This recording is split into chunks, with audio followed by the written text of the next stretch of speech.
Welcome to this week's Matchbook Weekend Football Podcast, where 2020 has got off to a sensational start. I'm Ali Maxwell, and providing value selections for us this week, We Love Betting's Mark O'Hare and broadcaster Matt Scott. Welcome, Matt. Good to have you back on the pod.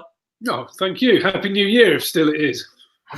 Absolutely. And Mark, riding the crest of a wave, winners galore last week. Yeah, it was a good week. Good time to bounce back. I know Adrian was in fantastic form as well, so he's hoping that we can carry on again this weekend. A reminder that it was under 2.5 goals. Palace and Arsenal was a strong fancy, which came in at odds against. Watford on the Asian handicap, a comfortable winner. Adrian, as you mentioned, he called a lack of goals at Posh.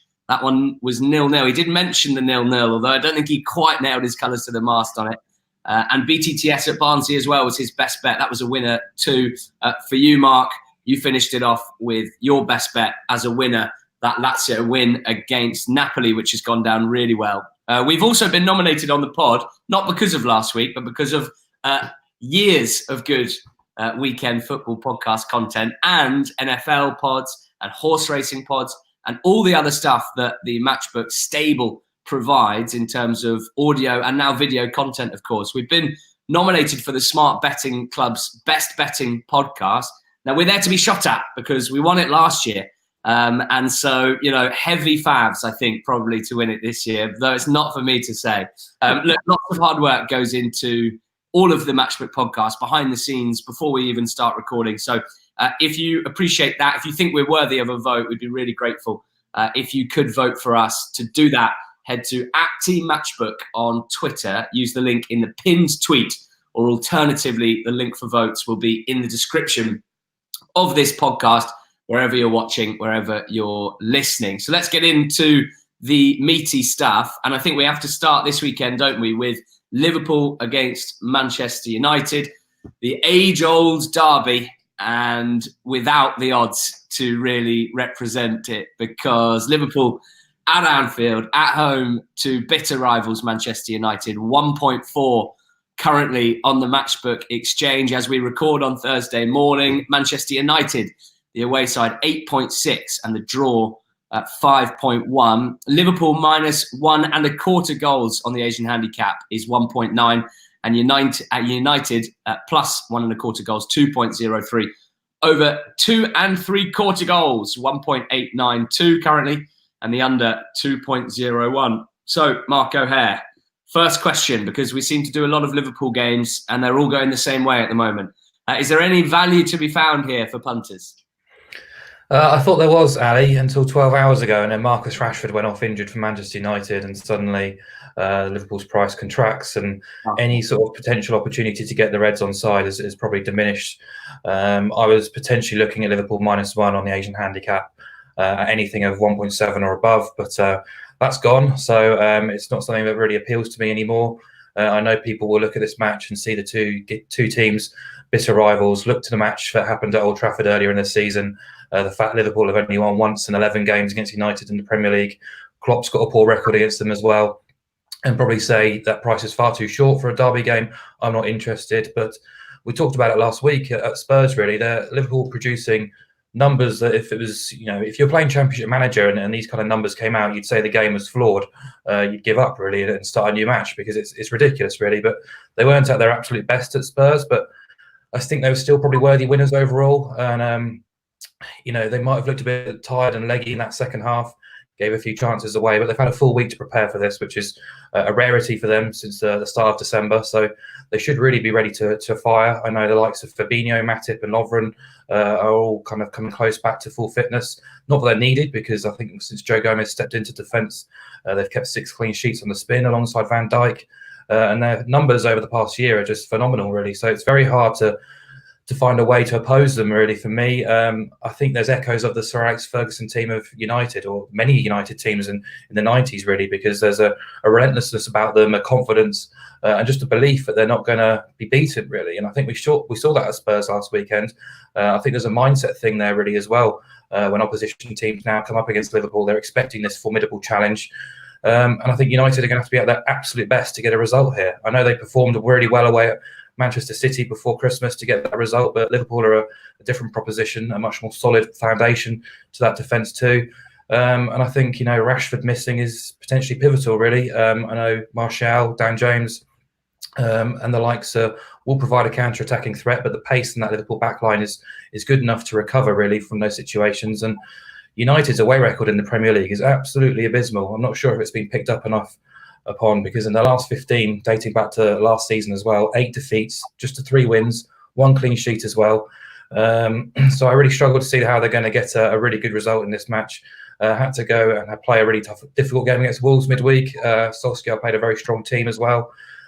So they could be a little bit leggy for this match too, and it's not really an ideal situation to go to and play Liverpool at Anfield when you might be feeling a little bit jaded. Liverpool's record at Anfield is astonishing, really, since their last defeat in April 2017. So, it's pretty hard for me to find a bit of value. Really interested to hear what Matt thinks, but I think this morning, having seen the prices after the Rashford injury, I've tried to change tact, and if I had to have a bet right now, I'd probably go towards under 3 goals on the goal line at around 1.75, where you need 4 goals or more to see this bet fail to land.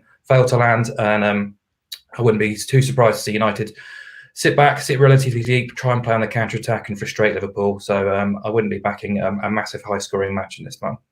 How do you see this one going, Matt Scott? Well, I mean, on paper, it's tighter than most people would think, because Man United are the only team to have taken any points at all off Liverpool in the Premier League this season. I've looked at, generally, I keep a track of the underlying build-up play. Who are the best teams in attacking build-up play? So stripping out the goals. Who are the best build-up for attacking, and who are the best at preventing the opposition in their build-up play? And interestingly, Manchester City are top of both, even though they're not top of the table. But Liverpool are the second best attack, and Manchester United are the third best defence. So this should be, in terms of the area between outside of the 6-yard box, this should be a fairly even game. But when I look at Liverpool, and exactly as you say, Mark, I mean, they are impregnable at Anfield. Generally speaking, it looks like there are signs that teams are actually giving up against them. I looked at the XG for the opposition, and in the last 6 games, it's fallen to less than it was fallen by 50%. I mean, they're less than a goal a game, substantially less than a goal a game expected to concede. So, of course, United won't roll over against any Liverpool team.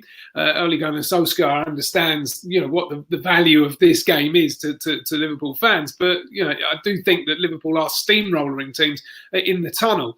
The best way to beat them is obviously not to play them at Anfield or to be City. I think City are one of the only teams this season to have outperformed Liverpool in the XG goal difference. And the other teams that have done that, and there have been 4 teams, including City, Southampton, Burnley, and Chelsea, have all outplayed Liverpool on the XG at home. And the way they did that was by going long. And I think that that's something that a lot of managers aren't actually picking up on. They think that Van Dijk is so good in the air that he's going to mop everything. Well, actually, you can get a bit of joy against Liverpool when going long. And, it was against Southampton, Burnley and Chelsea that Liverpool faced nearly 20% more long balls than they did do on average across the season. Frank Lampard actually had his side playing 27% more long balls than he would normally do. So those managers who identify this can actually get some joy against Liverpool. And I do see Manchester United doing that because in their draw, they got 1 in 5 of all their passes went long. I mean, that's Burnley standards of lump and pump, and that's an Ole Gunnar Solskjaer team which never goes long. They play fewer long balls than any other team, but in that game they humped it. And I think that this is going to be something that will happen quite a bit on Sunday, because they're missing their 2 best midfielders in Pogba and McTominay, as well as Rashford, of course, as you've already pointed out, Mark. But it's a stodgy midfield, so it does make sense to just try and pass it all together and hit hit Liverpool long. But when you do that, Liverpool tend to go long themselves, and United didn't do at all well when facing the long ball against Arsenal. They lost 2-0 there. So I think, as you point out, Mark, this is a side, a United side that is completely like a fish out of water when they're not at Old Trafford. They've got a good home record, but away from home, it's pretty abysmal. And even with Rashford, this is a final point, even with Rashford, I think it's worth pointing out that he's got 14 goals this season, but he's actually underscoring his XG. So much of what Manchester United do, Ole Gunnar Solskjaer has his team play down Rashford's left-hand side an awful lot to try and get them to get him in the game. But actually, he's the only one of the top 4 goal-scoring strikers at the moment. He's joint second with behind Vardy with Aubameyang and Ings. He's the only one underscoring his XG. The other 3 are massively outscoring theirs. So you look at putting in Mason Greenwood into this Manchester United team, and he is a man who is capable of outscoring his XG. It isn't necessarily quite the blow that people might think it is to have Rashford out. But all of that said, I think at 1.4, I'm if it's as good as a guaranteed result, and I think this is almost a guaranteed result, any 40% return, short odds though it might, Mark doesn't like those kinds of short odds. I see him wince at the thought of it, but I actually think that a 40% return, if you're able to get it, is pretty sound. Okay, that was an answer that included the words and lump. Which is pretty impressive stuff. Yeah, I was brought up on Dr. Seuss. This is, anything like that. I've been teaching my kids Dr. Seuss books since they were 2 years old. So brilliant. Let's move on to Watford against Spurs. And this is, I think, quite a fascinating game this weekend in the Premier League. Watford, the home side, available at 3.3 on the Matchbook site as we record. Spurs 2.32 and the draw 3.56. Watford with a quarter of a goal head start, 1.97. Spurs minus a quarter of a goal, 1.96. Over 2 3/4 goals you can get at 2.05. And the under 2.75 goals at 1.85. Matt, Nigel Pearson's Watford. Talk to me about them. It's been a remarkable run of form under him since his appointment. Is this new manager bounce, or are we starting to see that this is potentially something more substantial, something more sustainable? Well, look at that new manager bounce. His record is played 6, won 4, drawn 1 and lost 1. And that includes games against Liverpool and Manchester United. It's not just that he's come in, it's also that Troy Deeney is back. He's somebody who is capable of putting the ball in the net. The average goals per game has trebled under Pearson to how it was before him under Kiki Sanchez-Flores and who was the other guy who was in there, Javi Gracia. They were both there, and if you look at all their results in the round before Pearson under those 2 managers, the goals per game has trebled, and also the goals conceded per game is down by 2/3. Okay, it's a 6-game sample size, so it's not enormous, but goodness me, when you are playing against Liverpool and Manchester United, within that sample, then to have kept the teams at bay in the manner that they have is pretty damn impressive. I mean, a lot of it is, in terms of that goal difference, is down to good finishing. With Deeney in the team, they're able to get closer to goal and mop up on his second balls. But the XG is also up as well, so it isn't just down to good finishing. The XG is up 43%. XG conceded down 28%. So they are provably, however you look at it, they are playing better than they were previously, and they've done that all without the ball. This was a side that didn't really dominate possession.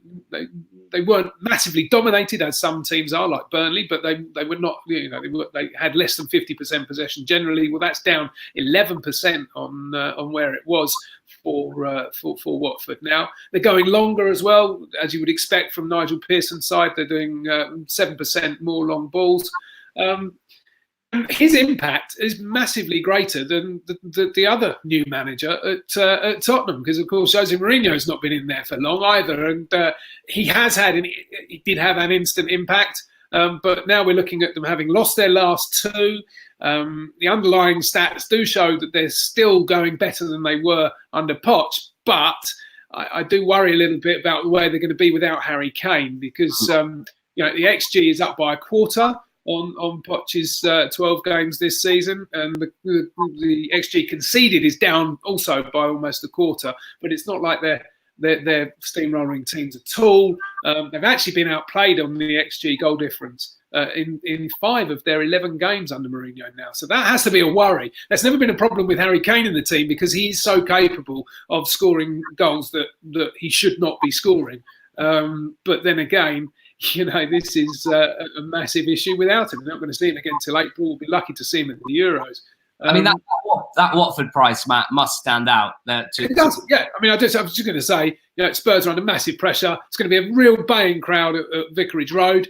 I can't see past Watford, personally. I mean, I think that is, if I was to look at this as a 50-50 and somebody said, who do you fancy? I'd say Watford. In fact, they're being offered at 9-4, better than 9-4.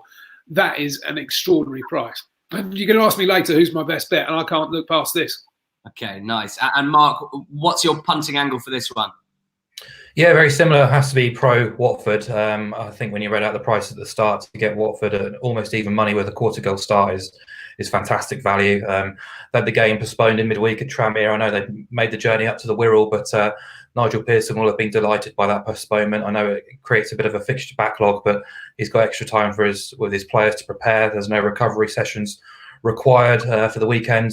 Matt's already mentioned their fantastic form and results, and what's been the sort of bedrock for that. And Deeney coming back into the team has been a massive pushing Doucouré forward, and Sarr and Deulofeu playing with confidence now in forward areas. And he mentioned the shot conversion rate, which was below 5% before Pearson came in. It's now above 15%, which is the second highest figure in the league behind City. So a bit of a perfect storm, really. I love his approach, very clear, very lots of clarity, a real sort of unity and team ethic around what he wants to do. Very clear messages, a simplified game plan.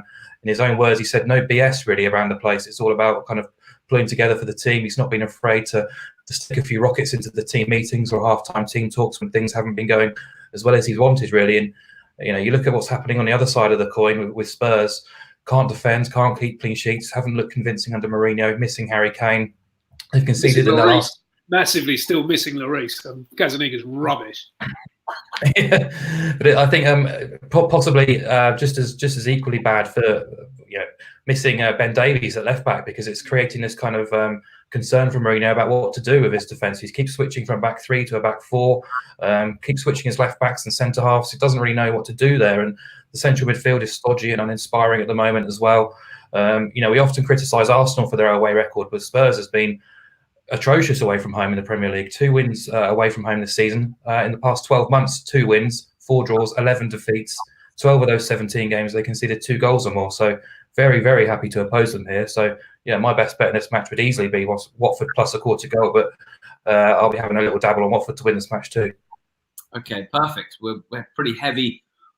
Pretty keen on Watford, shall we say. Another team, Mark, who have enjoyed something over a revival recently is Southampton. Now, they didn't have to change their manager to enjoy a good run of form. They host Wolves this weekend, and they're 2.52 to win this game, with Wolves just over 2-1 on the matchbook site, 3.08 as we record the draw, 3.4. Saints with minus a quarter of a goal, 2.13, and Wolves plus a quarter of a goal, 1.813, sorry, so many numbers. Over 2.5 goals, 2.06, and the under 2.5, 1.84. So, talk me through this Saints revival and this match. Interesting pricing for me, this. What's this been built upon, this Hasenhüttl miracle? It is a bit of a miracle, isn't it? Because going into November international break, they had 8 points from 12 games, and they've since won 20 points from 10 games. Only Liverpool and City have earned more points. After that 9-0, they conceded 29 goals in those 12 games, 2.42 per game. With or without that 9 goals, it's still pretty dreadful. And they've since conceded 10 goals in 10 games. So only Leicester and Liverpool producing better defensive efforts. And they're now closer to 5th than they are the relegation zone. And I think it's absolutely fantastic for Ralph Hasenhüttl. I think he's a cracking coach, one of the best in the league. And he's proving himself again, really. He's helped by a settled, injury-free first 11, really. Switched to a back 4. Alex McCarthy, Cedric, Jack Stevens, Bednarek and Ryan Bertrand. They're being protected by Ward-Prowse and Højbjerg. Sticking to his principles, really, with the 4-2-2-2. And getting the best out of Ings and Nathan Redmond, too. And The high energy counter pressing has returned. The confidence obviously has picked up with a couple of positive performances and results. And I backed this team to be in the top half before their game against Leicester, and I've gone in again this week because the performance at Leicester was thrilling. Really, they produced an XG of 2.75. Could easily have won more comfortably. Hit the woodwork twice. Kasper Schmeichel having to make a couple of fantastic saves too. So. I'm really delighted for Southampton, but this is a really difficult, tricky game for them. Wolves very, very resilient, just 4 defeats and 17 now in the Premier League, just drawing too many games, and that's probably due to their very slow starts because they are absolutely terrible in the first half of games. They conceded the first goal in their last 6 games, as well as 15 of 22 overall, failed to score in 15 first halves, only scored 9 goals before half-time, led at half-time 4 times, trailed 12 times, and it's particularly poor on their travels too. And there is an opportunity here for Southampton because Wolves obviously had to play midweek. Fielded quite a strong team at Old Trafford too, lost that match. Jota's still missing. He's quite a key cog in the 3-5-2. And that was their 38th game of the season too. And I look back at their game against Newcastle last weekend, probably did deserve the win eventually. Dubravka made a few fine saves in that second half. But Wolves huffed and puffed for a lot of that match. And I just worry if they're going to start losing, a bit of momentum just through sheer work rate, really, and having such a small squad and very few players to rest and rotate. But still, I'm going to give them a benefit of the doubt because they are so resilient, very capable of collecting results. And I think the draw stands out for me here at 3.4. I think in this sorts of situations, you look to the biggest price available, and the draw does appeal to me. It's landed in 10 of Wolves' 13 matches against teams in 3rd to 15th. Obviously, Saints fit into that category. I like Saints a lot, so I wouldn't put anyone off backing Saints with a 0 star on the Asian handicap. I think it's around 1.8-ish, which I think is more than fair. But difficult game to really pin your colours to the mast here, but really intrigued by this one. Yeah, any strong thoughts from you, Matt? Yeah, I mean, in the return fixture, this is the return fixture. The first fixture is interesting because it was right in the midst of an absolute slump for Southampton. I think they lost 7 or 8 games. Yeah, they were losing 6 out of 7, and the one game that they managed to get a point in was their trip to Molineux. So that was interesting in itself. But yeah, you're absolutely right that the transformation has come with a return to 4-4-2 or 4-2-2-2. Much more joy with that now. Wolves, when you look at them, actually their form isn't fabulous. I mean, they're 1 point in 9. 4 points from 12 away from home. 3 of those 4 points were a win away at Norwich, which is not necessarily the hardest place to get a result. Everything relies on the form of Adama Traore. They try to get him into the game with every single ball that they've got. They've attacked down the right more than any other team in the Premier League. He is a top player. He's 9th among the Premier League attackers for chances created, joint 5th for assists. And in terms of dribbles, he is sensational. We all think about Wilfried Zaha as being the top dribbler in the Premier League, and it's why he's attracted interest from the likes of Bayern Munich, we're hearing this January. But Wilf Zaha actually completes fewer dribbles, not many fewer, but fewer than Adama. But his success rate is 63.3%, Wilf. For Adama, it's 75%. I mean, that is absolutely phenomenal. And actually, most teams, the way that they deal with that is just to try to bring him down. And he's won more fouls than all but 4 other players. He's also very good at making tackles up the front. So they press from the front, and with him making 1.4 tackles a game, that's more than Jordan Henderson does for Liverpool. Actually, no, it isn't. But he's doing a lot of tackling further up the pitch as well. So much of the game goes through him for a very good reason. This is going to be a big game for Ryan Bertrand. But if he can deal with that, I really do like the look of Southampton, particularly on the Asian handicap. You're not giving up much on even money on that. So if you can go for the draw and get some profit when Southampton win, then that's something for me. Yeah. So generally, we are continuing to ride the wave with some of these form teams, Watford and Southampton in their games this weekend. Let's hope the good times continue to roll there. We've got Arsenal and Sheffield United up next. This game is at the Emirates, 3 p.m. kickoff on Saturday. Arsenal, the home side, 1.88, and Sheffield United 4.6. and the draw 3.68. These prices subject to change, of course, but this is Thursday morning recording. Arsenal minus half a goal on the Asian handicap, 1.854, and Sheffield United with half a goal on the Asian handicap, 2.08. Over 2.5 goals, even money, 2.0, and the under 1.9. I mean, Sheffield United, Matt, are 4 points ahead of Arsenal at this stage of the season. Gave them a tough time at Bramall Lane, beating them 1-0. How do you see this one going? I had it in my head that these are the sorts of games that Arsenal tend to win, but actually looking at their record this season, they haven't been picking up the wins with such regularity at home this year. No, they haven't.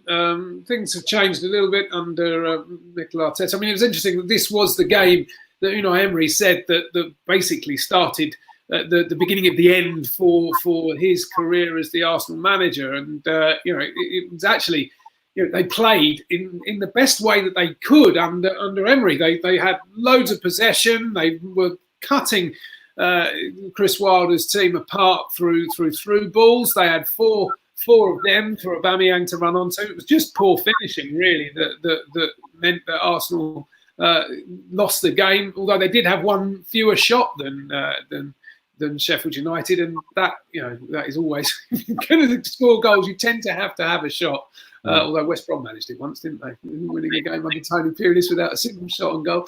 But this is an Arsenal team that has suffered, as you say, against sides that they would expect to beat. But then they're not the only ones to have done that. I was looking at how they've done against the 7 richest clubs, which obviously includes Everton. And I think Everton are part of that pack now under Carlo Ancelotti. And they've picked up, in their 8 games against the 7 richest, they've picked up 9 points. And if you look at the average points return for those teams generally across the season, it's actually down almost 28% when they play against Sheffield United. So that shows you that Sheffield United are no pushovers against the bigger teams, if Arsenal still are that.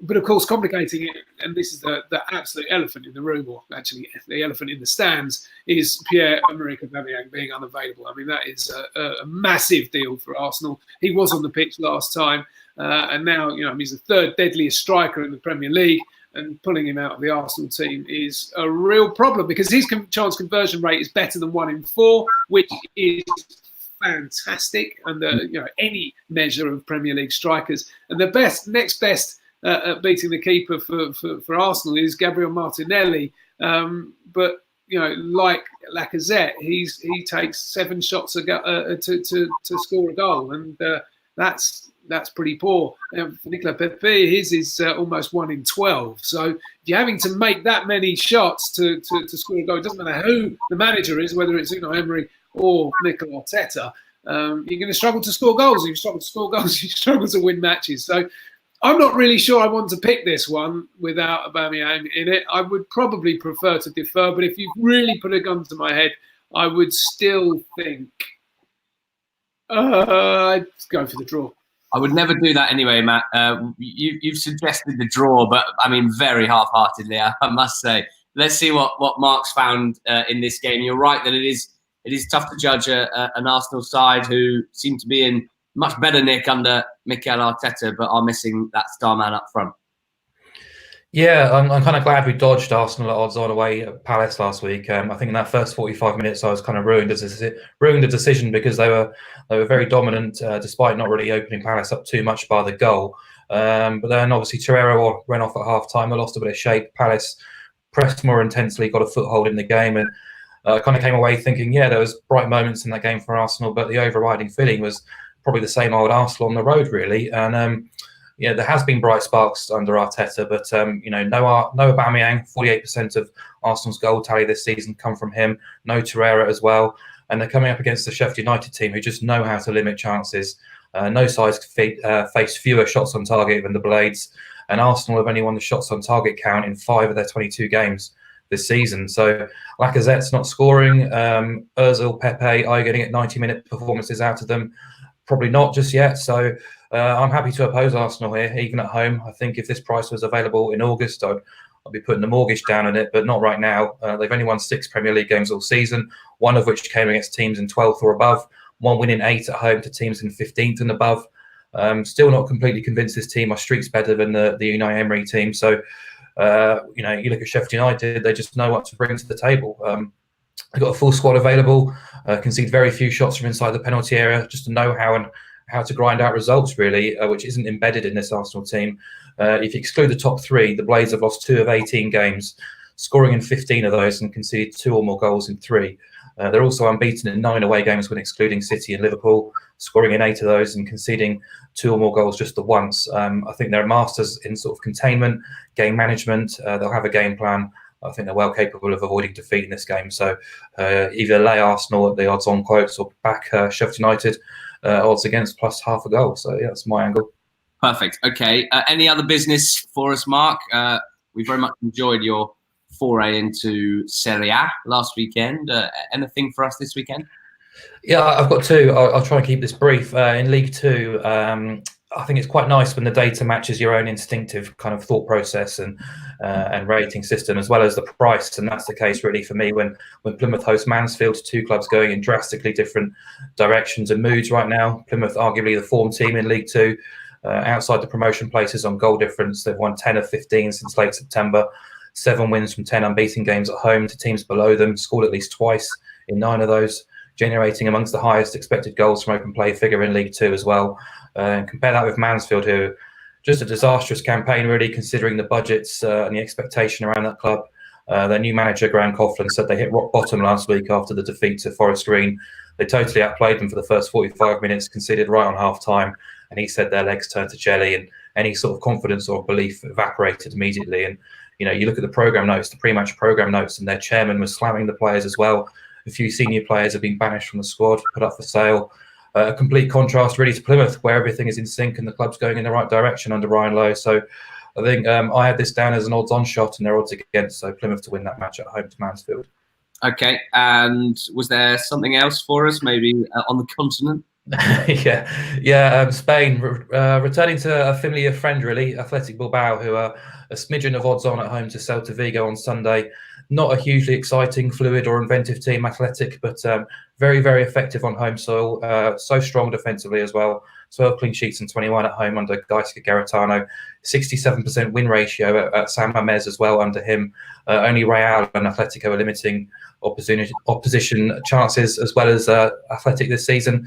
And I think they'll be able to strangle Celta this weekend, who just haven't learnt their lessons from last year, lacking in identity and system, too porous in defence, rudderless in midfield, and so reliant on Iago Aspas for goals, really. They have shown a few minor improvements under Oscar Garcia. He was appointed in early November, but away defeats against Levante and Leganés before Christmas, conceding 3 goals in each. Now 6 defeats in 9 away, conceded at least twice in 6 of those, and a 61% loss rate away from home since the start of last season. You're getting basically odds are saying Athletic have a 53% chance to win this match. Now, all my metrics are saying they should be odds on and heavily odds on for this. Celta, as I say, loss rate of above 60%. Athletic with a win ratio at home above 65%. Yet the odds say they've a 53% chance. So Athletic home win for that. Like it. Let's keep the good times rolling. Matt Scott, your best bet of the weekend, please. Yeah, well, I'm fully invested, which is why I'm not looking outside of these games that we've talked about. And it is on Watford. I think this is just such a tremendous price. I think if you are also looking for a bit of insurance, then the handicap market, where it's up a quarter of a goal, then take a look at that. But that is an outstanding price. Just better than 9-2 for them to win. I'm better than 94, I think. Just better than 94. 94. Forgive me. Yeah, 94. No, we like that price very much. And Mark, what out of all of your fancies, all of your angles, is your favourite one? Yeah, Sunday evening in Spain, Basque Country, for Athletic Bilbao to beat Celta Vigo, around 1.95. For me, it's a 1.8 shot at best, really. So decent value in Spain. Okay, well, that is, as always, a whiz through some interesting fixtures in the Premier League. A look at some of the guys' favourite punts as well from the EFL and from Europe. Just a reminder before we leave you, if you've enjoyed today's podcast, if you enjoy any of the others across the Matchbook stable, NFL, big weekend, in the NFL this weekend. So make sure you're listening to the guys and what they're punting on this weekend. We have been nominated for an award, the Smart Betting Club's Best Betting Podcast Award, which we won last year, and we'd very much like to win that again. So we need your votes. May already have mentioned that. We need your votes, Matt. You need to head, Matt, to Team Matchbook on Twitter and vote using the link in the pinned tweet. And hopefully Sully will give us a bonus if we win, and it'll be a happy day. So thanks for watching. We'll be back again next week. And this has been the Matchbook Weekend Football Podcast.